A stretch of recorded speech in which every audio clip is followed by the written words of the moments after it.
예, 총리님 세부적인 질의에 들어가기 전에 지금 용산 대통령실 앞에서 경찰이 압수수색을 집행하려고 하는데 대통령실과 경호처가 막고 있다는 사실 혹시 알고 계십니까? 모르고 있습니다. 막아서 되겠습니까? 글쎄요.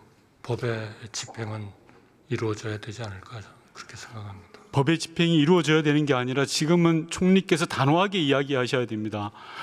모든 법 앞에 평등하다고 했습니다. 대통령만 예외일 수 없습니다. 내란죄라는 중범죄를 저질렀다면 당연히 압수수색을 받아야 됩니다. 그렇지 않습니까, 총리님? 또 그 대통령실로서의 전체적인 그렇게 할 수 없는 어떤 규정이나 이런 것들이 있지 않을까. 총리님의 그런 생각이 오늘의 내란을 만들었다고 생각하지 않습니까? 질의하겠습니다. 조금 전에 총리께서 이야기하셨습니다. 이번 비상계엄과 관련해서 국무회의가 제대로 이루어지지 않았다라고 말씀하셨습니다. 그 말씀 맞습니까? 네, 통상적인 그런 국무회의. 통상적인 게 아니라 법적인 국무회의가 이루어졌습니까? 이루어지지 않았습니까? 즉 다시 말씀드려서 기록과 속기, 개회선언, 종료선언 등이 이루어졌습니까? 이루어지지 못했다고 생각합니다. 그러면 그건 국무회의가 아닙니다. 인정하십니까? 의원님의 말씀에도 타당성이 있다고 생각합니다. 정확하게 말씀하십시오. 이번 비상계엄을 선포한 국무회의는 국무회의가 아닌 게 맞죠? 저는 의원님의 말씀에 동의합니다. 좋습니다. 비상계엄을 제안한 사람이 대통령입니까? 아니면 국방부 장관입니까? 국무회의 자체가 갑자기 이루어진 것이고 그런 계엄을 논의하기 위한 체계적인 사전적인 그런 준비가 매우 부족했다. 자, 덧붙여서 한 가지 묻겠습니다. 비상계엄 이외에 다른 것이 국무회의에서 논의된 적 있습니까? 즉 그만둔 행정안전부 장관은 계엄사령관을 국무회의에서 논의하지 않았다라고 이야기했습니다. 즉 비상계엄 이외의 다른 이슈들에 대해서 단 하나라도 논의된 게 있습니까? 없습니다. 자, 좋습니다. 그리고 아까 총리께서는 총리를 비롯한 모든 국무위원들이 반대하셨다고 했습니다. 아쉽습니다. 총리께서는 평생을 공직에 계셨죠. 네, 정말 많은 그러한 고통을 받고 있습니다. 예, 그게 말로 되는 문제가 아니라고 생각합니다. 저를 밟고 가라고 해야 됩니다. 제 목을 베고 가라고 들어 누워야 되는 게 바로 국무총리입니다. 그 자리가 그렇게 무서운 자리고 무거운 자리입니다. 뒤쪽에 앉아 계신 국무위원들 마찬가지입니다. 국무위원 배지가 그냥 주는 게 아닙니다. 그런데 지금 여러분들 하시는 모습을 보면 끝나고 나서 잘못했다 그렇게 생각하지 않는다라고 생각합니다. 그래가지고 후배들이 전혀 배울 게 없습니다. 총리 그렇게 생각하지 않습니까? 동의합니다. 총리께서 그리고 모든 국무위원들이 반대한다고 했을 때 윤석열 씨는 내 결단이다, 내가 알아서 하겠다, 그리고 자리를 박차고 나간 게 맞습니까?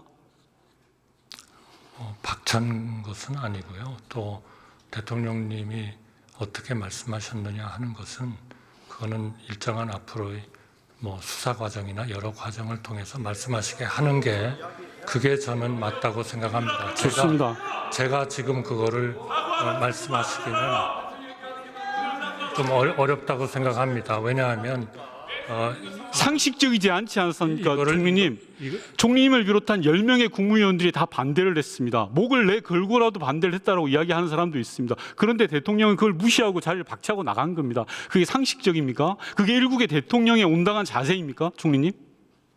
저는 그 모든 것은 일정한 그런 수사 과정을 거쳐서 자, 좋습니다.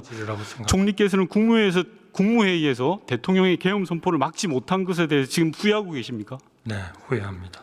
다시는 그런 후회를 하지 않았으면 좋겠습니다. 지금부터는 이번 비상계엄이 왜 불법이고 위헌인지 하나하나 따져보겠습니다. PPT를 보면서 보시면 되는데요. 첫 번째로 총리께서는 12.3 내란 사태가 처음부터 끝까지 저는 위헌이라고 생각을 합니다. 이번 비상계엄 선언이 위헌적이고 위법하다는 것에 대해서 동의하십니까? 그러한 문제는 법적으로 넘어가려고 하지 마십시오. 지금 아니, 국무총리 한덕수의 이름으로 묻고 답하시면 됩니다. 제가 이것을 판단하는 것은 좀 어렵다는 말씀을 드립니다. 이것은 공식적인 수사 과정을 거쳐서 저도 피의자로서 이 문제에 대한 수사를 받을 거고요. 또 대통령님도 받으실 거고요. 총리님, 그런 과정을 거쳐서 이 법에 대한 총리님, 조치에 대한 피의자로서 구속되는 게 두려우십니까? 아닙니다. 저도 그러나 판단을 피의자로서 구속되고 징역살이 하는 게 두려우십니까? 그러려면 제대로 막았어야 됩니다. 총리님의 생각을 묻는 겁니다. 제가 두려운 것이 좋습니다. 다음 질의하겠습니다. 비상계엄의 상황과 요건입니다. 역대 비상계엄 선포 사례입니다. 역대로. 자, 여수 순천 사건, 4.3 사건, 6.25 전쟁, 4.19 혁명, 6.3 항쟁, 10월 유신, 2024년 12월 3일이 과거 사례와 유사한 게 단 하나라도 있습니까, 총리님? 역대 주요 비상계엄 선포 사례에 제가 대한 그렇게 관련 철저하게 자료였습니다. 검토를 하지는 못했습니다. 지금 상황에 대해서 묻는 겁니다. 자, 다시 또 묻겠습니다. 헌법과 법률에 따르면 비상계엄은 국회에 즉시 통지하도록 되어 있습니다. 총리님, 통지하지 않았습니다. 이 또한 불법 맞죠? 네, 하도록 되어 있는 걸로 알고 있습니다. 안 했으니까 불법이죠? 네, 못했습니다. 네. 자, 못한 거하고 안 한 거하고는 다른 겁니다, 총리님. 그리고 국회를 봉쇄해서 비상계엄 해제를 할 수 있는 국회의 권능에 도전하고 내란을 획책했습니다. 이 또한 위헌과 불법이죠, 총리님. 그 부분에 대해서는 분명히 수사 과정이 있으리라고 생각합니다.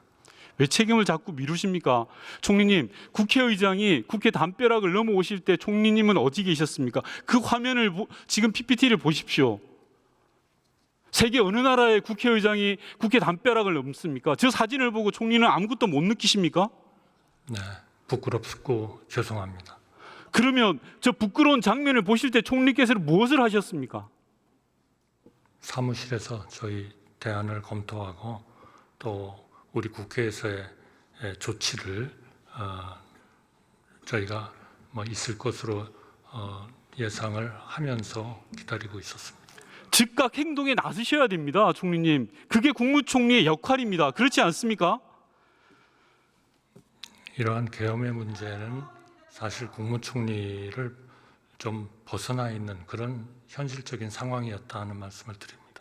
자, 결론적으로 여쭙겠습니다. 총리님, 결론적으로 12.3 내란 사태는 시작부터 끝까지 위헌적이고 위법적인 사항입니다. 대통령은 책임을 져야 된다고 생각합니다. 대통령 탄핵에 동의하십니까? 그러한 과정은 앞으로 정치적인 측면에서 또 수사 측면에서 진전이 총리 본인의 입장을 묻는 겁니다. 비겁하지 않고 후배 공무원들이 보고 있습니다. 당당하게 답변해 주십시오. 제가 그것을 여기에서 단정적으로 말씀드리기는 어려울 것 같습니다. 총리의 생각은 없으신가요? 이거는 그렇게 생각을 얘기하는 것으로서 충분한 그러한 것은 아니라고 생각합니다. 총리님, 실망입니다. 한 가지 더 여쭙겠습니다. 윤석열 씨는 스스로 그만둘 생각이 있습니까, 없습니까? 저는 그 내용은 파악하고 있지 못합니다. 좋습니다. 들어가 그 주십시오. 문제에 대해서는 당에게 일단 맡기신 것으로 그렇게 알고 있습니다. 예, 들어가 주시고 김문수 장관 나와 주십시오. 한덕수 국무총리가 퇴석하고 있습니다. 김문수 고용노동부 장관을 호명했습니다. 김문수 고용노동부 장관이 의장석을 향해 인사를 한 뒤 단상 앞에 섰습니다. 김문수 장관님, 조금 전에 모든 국무위원이 일어나서 허리를 굽혀 국민께 사과를 했습니다. 장관은 이번 윤석열 씨의 비상계엄 발표에 찬성합니까? 저는 찬성하지 않습니다. 반대합니다. 탄핵에 동의하십니까? 탄핵은 제가 판단할 문제가 아닙니다. 국민 김문수로서 묻습니다. 국민 김문수도 탄핵을 하느냐 이런 부분은 제가 지금 답변할 필요도 없고 하지 못하겠습니다. 비상계엄에 반대하는 이유를 설명해 주십시오. 지금 비상계엄이 많은 문제를 일으킨다는 것은 계엄을 선포하신 대통령부터 뭐 전 국민과 외국까지도 다 느끼고 있다고 생각합니다. 그게 바로 우리나라 대통령이었습니다. 장관 들어가십시오. 경찰청 차장 나와주십시오. 김문수 고용노동부 장관이 인사를 한 뒤 퇴석합니다. 김수환 경찰청장 차장이 호명됐습니다. 조지호 경찰청장 직무대리로 출석하였습니다. 김수환 계엄군이 경찰청장 국회를 차장이 능욕할 단상 앞에 때 섰습니다. 경찰은 어디에 있었습니까, 사장님? 국회 외곽에 경비를 쓰고 있었습니다. 외곽 경비입니까, 그게? 말씀 똑바로 하십시오. 그 점에 대해서는 국민들에게 송구스럽게 생각합니다. 다시 제대로 이야기하십시오. 수정하겠습니다. 이호영 5개 기동대가 경찰서장 국회 차장입니다. 외곽에 위치하고 있었습니다. 5개 기동대라고 말씀하셨습니까? 네네. 거짓말하시고 위증하고 있습니다. 당일 경찰이 투입된 병력은 4,000명에 달했습니다. 그거는 저기 PPT를 나중에 보십시오. 한시- 64개 기동대가 여의도 일대를 투입해서 계엄군의 방패막이가 되고 망을 봐준 겁니다. 그리고 계엄군이 국회를 능욕하도록 경찰이 망을 서준 겁니다. 민중의 지팡이라는 경찰이 그리 해야 되겠습니까? 저희들도 그 점에 대해서는 굉장히 국민들하고 국회의원들께서 송구스럽게 생각하고 있습니다. 경찰 수뇌부는 계엄사령관의 전화를 받고 경찰 병력을 동원했다고 합니다. 그 과정에서 헌법과 계엄법 위반 여부 살펴보지 않았습니까? 처음에는 살펴보지 않고 현장에는 경찰청장과 서울청장 지시에 따라서 통제를 한 것이고요. 계엄사령관은 거의 폭 22시 46분쯤 그때쯤 전화가 경찰청장한테 왔기 때문에 그때부터 검토를 했던 것으로 알고 있습니다. 검토한 결과가 국회 봉쇄고 국회의원 출입 금지입니까? 그 일시적으로 그 법적 문제 때문에 출입을 조치를 말씀 똑바로 하십시오. 그러니까 국회 관계자한테 경찰청장이 본인한테 상임위에서 정언할 때는 아무런 법적 검토를 하지 않았다고 이야기했습니다. 차장이 본회의에 와서 거짓말을 해도 됩니까? 무슨 법적 검토를 하셨어요? 경찰에서 해당 부서에서 법적 검토하라고 계엄사령관이 전화해서 경찰 출동시켜라라고 해서 아무 말도 못하고 권력의 개처럼 출동한 거 아닙니까? 그거는 1시간 정도 지나서 계엄사령관 포고령 전화를 받고 그때 전면 통제하게 된 건 맞습니다. 선관위에도 경찰 병력이 나갔습니다. 네, 그렇습니다. 그 경찰들이 소총과 탄환 330발을 들고 나가는 사실 알고 있습니까? 알고 있습니다. 무슨 소요가 있기에 경찰이 그거는 소총을 들고 실탄을 들고 나가서 선관위로 진입을 합니까? 그 당시 소총을 소지하라고 청단위에서 지시한 것은 아니고요. 서장하고 초동타격대에서 소총을 갖고 가냐 얘기가 있어서 가지고 갔다는 보고를 받았습니다.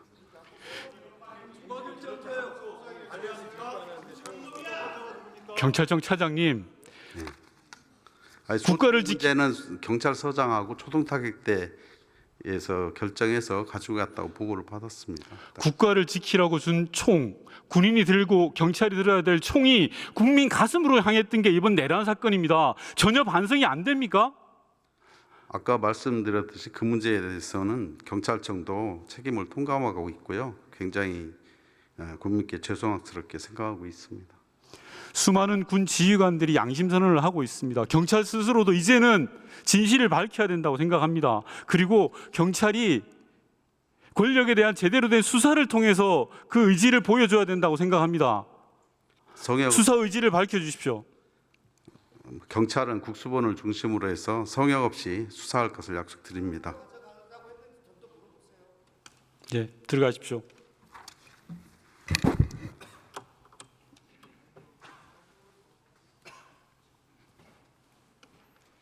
이호영 경찰서장 차장이 퇴석하고 있습니다. 윤건영 의원이 단상의 방향을 의원석을 향해 조정하고 있습니다.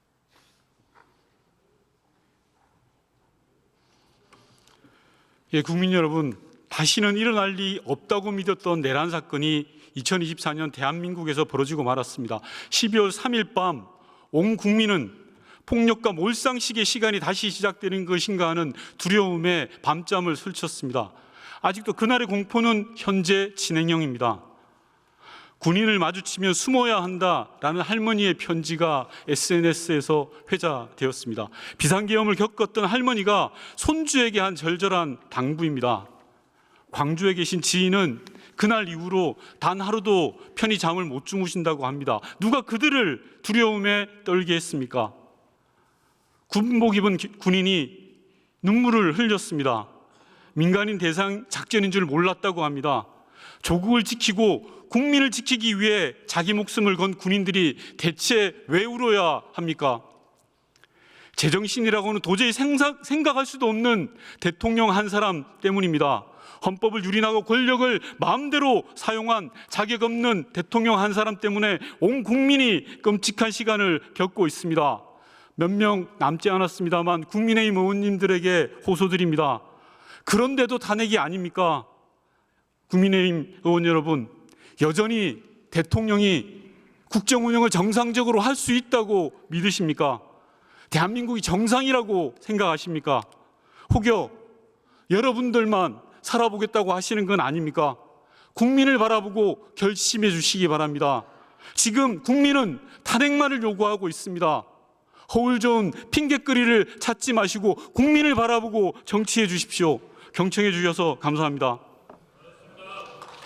더불어민주당 윤건영 의원이 의원석을 향해 인사를 한 뒤 의장석을